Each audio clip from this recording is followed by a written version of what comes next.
Okay. అది మనకు certificate mail వస్తుందని చెప్పి.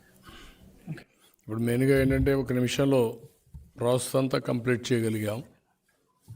ఇప్పుడు నేను డొనేట్ చేసినటువంటి 99,999 రూపాయలు అకౌంట్కి ఆటోమేటిక్గా వెళ్ళింది. నాకు రిసిప్ట్ కూడా అక్నాలజ్మెంట్ వచ్చింది.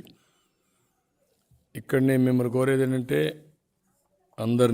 ప్రజలందరినీ మీరు డొనేట్ చేయండి. ఈ ఫండ్స్ విషయంలో కూడా ప్రమోట్ చేయండి. ఒక స్పాన్సర్ ఇంకొక స్పాన్సర్ని, ఒక వ్యక్తి ఇంకొక వ్యక్తిని మీరు చెప్పి ఎక్కడికక్కడ మీరు కూడా ప్రమోట్ చేయాల్సిన అవసరం ఉంది.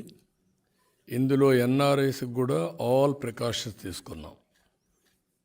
వాళ్ళ అవసరమైతే ఏ విధంగా పే చేయాలి, నిబంధనలు ఏమున్నాయి, ఎన్ఆర్ఐ పేమెంట్లకు అంతా కొన్ని రిస్ట్రిక్షన్స్ ఉంటాయి, అవన్నీ ఏ విధంగా ఇది చేయాలో ఫస్టే వెరిఫై చేసాం. ఆల్ పర్మిషన్స్ ఉన్నాయి. వాళ్ళు వచ్చినప్పుడే వాళ్ళు డొనేషన్స్ కూడా వెరిఫై చేసిన తర్వాత if they are eligible then only will accept. అలాంటి కండిషన్స్ అన్నీ పెట్టి ఇందులో చేయడం జరిగింది. ఇది ఫైనల్గా నేను ప్రతి ఒక్కరిని ఒకటే కోరుతున్నా, ఈ రాష్ట్రం ప్రజలు గెలవాలి, రాష్ట్రం నిలబడాలి. ఈ పోరాటంలో మేమందరం కలిసామంటే దానికి కూడా ఒక మీనింగ్ ఉంది, ఒక పర్పస్ ఉంది. 3 రాజకీయ పార్టీలు సమైక్యంగా ముందుకొచ్చి ఎలాంటి స్వార్థం లేకుండా ఈ రాష్ట్రాన్ని కాపాడుకోవాలి అనే ధ్యేయంతో మేము ముగ్గురం కలిసి ముందుకెళ్తున్నాం.